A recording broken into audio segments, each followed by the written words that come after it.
I hope you had some insights. One insight that what McFarlane shows in this image is like all the sub areas that's within the research into higher education or teaching and learning in higher education, and this is a image that people bring up every now and again when trying to talk or describe the field. And it's 10 years old, this image already, but it still holds water, I would believe. So as it shows with this image, this is like islands. It's an archipelago that consists of several different sub areas or islands, but mainly two islands that he highlights.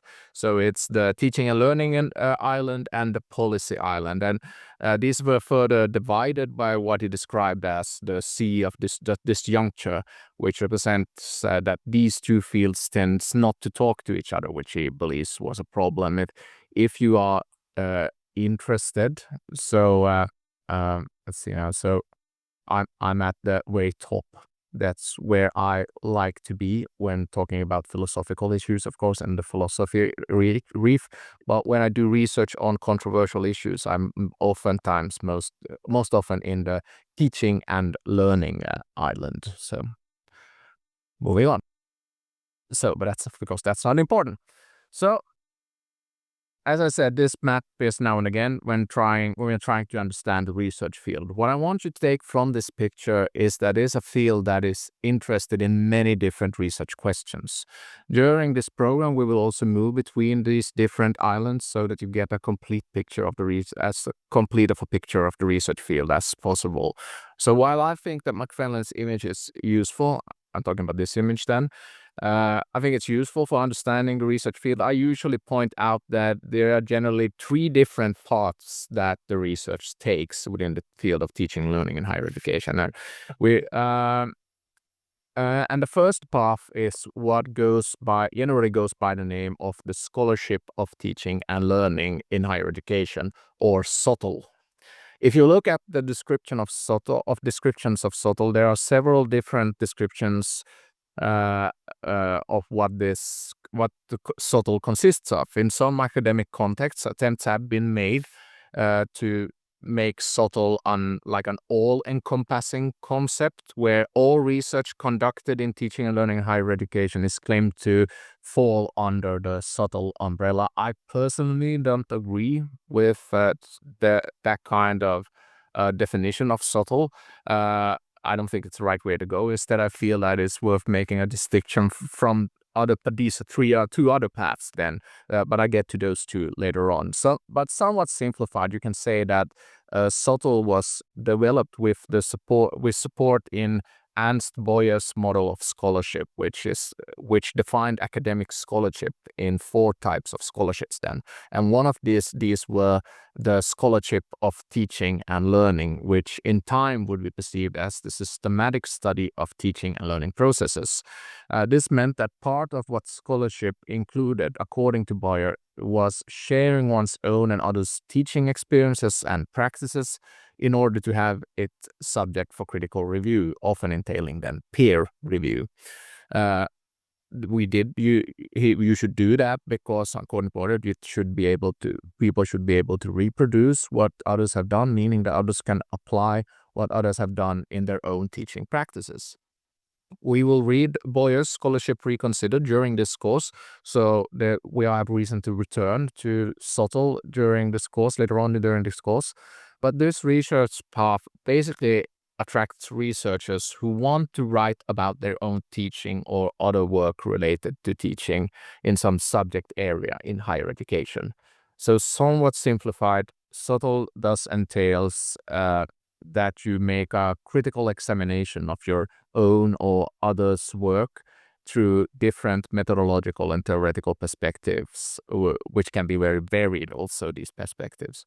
In other words, they share their teaching or others' teaching with the educational community and higher education by applying research-based practices. So they write, to support this work, several journals have been developed where you can publish your work and let it be subject then for peer review. I myself am an editor-in-chief of one of such peer-reviewed journals called the Journal of Teaching and Learning in Higher Education, or JOTL. So this journal is primarily aimed at employees and students who are in some way connected to Malmö University. So we have also occasionally encouraged participants in our courses in the master's programs to develop their examination assignments into in our various courses into papers for YOTL. So that possibility is open to all of you too. But anyway, so this is a SOTL papers are like general peer-reviewed papers, but the focus is oftentimes on your own or others' teaching experience or practices. That was SOTL. So the other path that I want to highlight is the path taken within educational science. I don't know how much I need to describe this field because I think most of you have a pretty good idea of what it contains. But perhaps we have perhaps some educational scientists among us here today. But I'll say something. I can say that educational science is the science of teaching and learning, as well as the functioning of the study of how educational systems function in society. The field has a broad sphere of interest in education, then ranging from individual learning processes and pedagogical methods to issues of policy, governance, and the role of education in the development of society, and so on and so forth. So the research field also uses a variety of their theories and methods to conduct investigations. It likes to take inspiration from many other research fields so as to reach a more in-depth understanding of education. From educational science, several researchers have sought out the field of teaching and learning in higher education. And there may be several reasons for this, but often these researchers have a special interest in higher education specifically and/or adult learning. Those who present this path of research in teaching and learning in higher education thus offer important theoretical and methodological perspectives for understanding higher education and adult learning. So, and finally, we have the research conducted by researchers who have started to focus on higher education and adult learning, but who originally came from completely different areas of research. So let's call them the outsiders. These researchers are similar to those who are part of SOTL in that they do not always come from educational science. Instead, their research and teaching backgrounds can be quite varied. The distinction I would like to make, however, is that those who are within this path of research now consider their research on higher education and/or adult learning as their primary focus for their research. So to some extent, it can be said that they have left their previous field of research and chosen to go into teaching and learning in higher education. Those that work within the SOTL field, on the other hand, tend to see their research in teaching and learning in higher education as secondary to their main research field.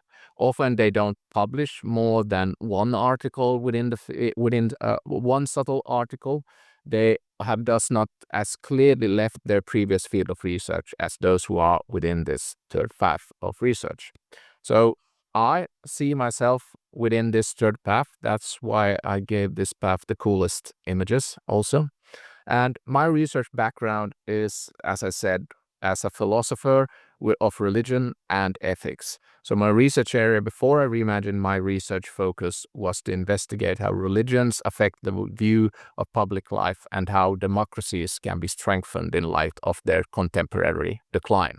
Now that I'm within the field of teaching and learning and higher education, on the other hand, I take the knowledge, the theories, the methodological practices I've gained from my previous research and apply them in this field of research. So a characteristic of my and others' research that walks along this path of research is thus, if I may say it myself, that we contribute to a kind of revitalization of the field of teaching and learning and higher education through a new critical gaze on the research that's being done on higher education and adult learning.